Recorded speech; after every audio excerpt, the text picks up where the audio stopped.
years now, and I have the honor and the privilege to be able to use that position to recognize Pastor Patronell Wright. I'm not just here as a county council member. It's been about a dozen years, but I was in the choir. My daughter was the and I was able to, Mr. Joseph here, and I was able to travel with the Total Experience Gospel Choir, saw Carthage, Texas, Hurricane Katrina work. It was, Pastor Pat made a big impression on my family, so it is with a great deal of respect and honor. But I'm here to say, whereas Pastor Patronell Pat Wright was born January 6th. Now, before I go on, I want to say Mr. James, right there, had a hand in this, of course, and Lulu and others. Whereas Pastor Patronell Pat Wright was born January 16th, 1944 in Carthage, Texas, as one of 8 children to her father, Alton B. Stanton Sr., who was a Baptist preacher, and her mother, Howard Butler Stanton, who was a teacher. And whereas Pastor Wright had a love for music at an early age, performing her first solo as a 3-year-old, later teaching herself to play piano, and by 14 leading choirs at her father's church. And whereas Pastor Wright married Penny Wright on June 19, 1965, was the mother of 2 children, Patrick Wright and Julie Washington, and a grandmother to 8 grandchildren. And whereas Pastor Wright founded Seattle's Total Experience Gospel Choir in 1973 at Franklin High School to give Black and brown students more opportunities, and where it eventually became the community's longest running and most prominent gospel choir, with singers performing on American Idol or becoming performing artists on their own, with one reaching platinum grade. And whereas Pastor Pat was an accomplished singer on her own, releasing 2 songs on Sepia Records in 1969 called Little Love Affair and I Let Her Go and Go, and then performing Jimi Hendrix's Funeral in 1970 and singing for Senator Barack Obama, later President Barack Obama, and President Clinton. And whereas Pastor Wright addressed the discrimination that she and her family faced by co-founding and leading her own church in 1997, Oneness Christian Center, helping to blaze a trail for female pastors to come. And whereas in 1998, the Seattle Times unofficially dubbed her Seattle's First Lady of Gospel as a testament to the impact that she made to the gospel choir community in the region, Pastor Pat served in ministry at Mount Zion Baptist Church, Prince of Peace Baptist Church, and Ebenezer AME Church.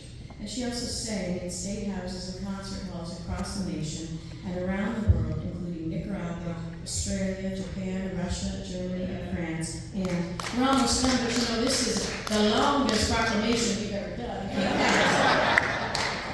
And whereas Pastor Wright co-founded Shirts Across America, bringing the Total Experience Gospel Choir and ultimately over 132 local high school students on 5 trips to New Orleans' 9th Ward to help build and rebuild homes in support of the relief efforts after Hurricane Katrina. And whereas the Total Experience Gospel Choir impacted the lives of thousands of children, teens, and adults alike, providing opportunities to perform in at least 38 states, 28 countries, and thousands of venues, including the City Opera House, Northern Tabernacle in Salt Lake City, as well as the beloved holiday classic Black Nativity right here at home for over a decade, accumulating more than 150 awards over the course of 45 years. And whereas Pastor Pat passed away on August 30th, 2022, leaving behind her loving family and a legacy that will carry on for generations to come, having touched a multitude of lives locally, nationally, globally. Now, therefore, we, the Metropolitan King County Council, recognize Pastor Patronell Pat Wright for her unwavering dedication over a lifetime, making a deep and positive impression on the lives of thousands of young singers by bringing them into the community of gospel music, and for uplifting our entire region as a voice of justice and opportunity for all, dated this 28th day of October, 2023, and signed by all 9 county council members.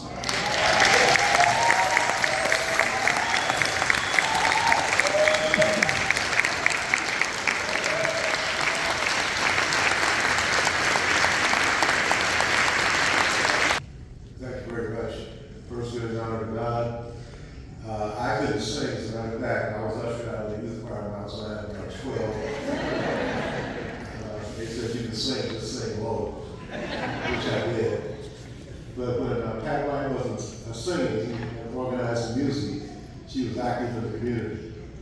She was a confidant of mine. She just heard a proclamation from King County.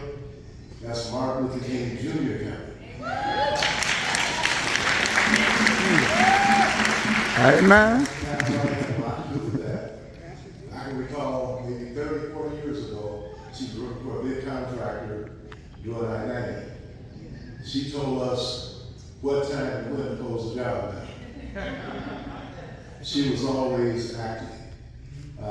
She also had us out protesting AIDS in Africa and the United States in front of the Governor's Council in 2004. She had input in the name change of Martin Luther King, the Empire Way, Martin Luther King Jr. Way. She was busy behind the scenes when she wasn't on stage. There was another situation where we were losing a building, the Cannon House. She organized the clergy to fight that.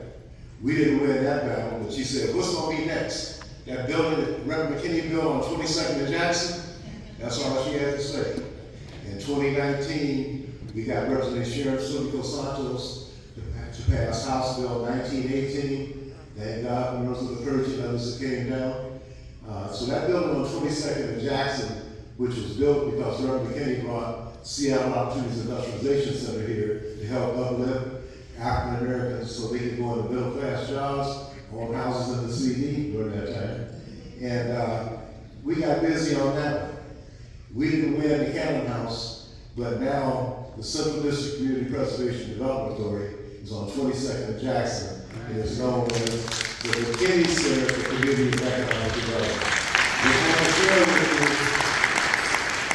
What she was doing was she wasn't organizing and singing and leading choirs. She was also a very active member and a confident, and she would say, Eddie Rock, you know they don't like me, but what else, you don't have nothing to lose anyway.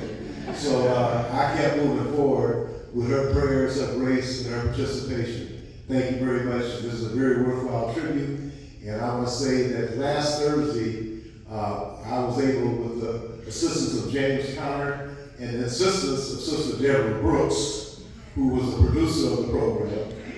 James Conner, I got him to co-host. So if you go to Urban Forum Northwest, October 19th, you can hear Cherie Brooks Melody, Cherie Charleston, James Conner. Who else do we have, James? I'm leaving somebody out.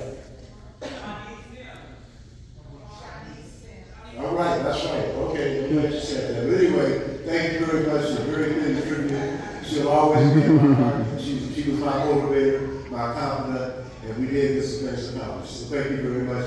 Thank you to the right family. Thank you for being here.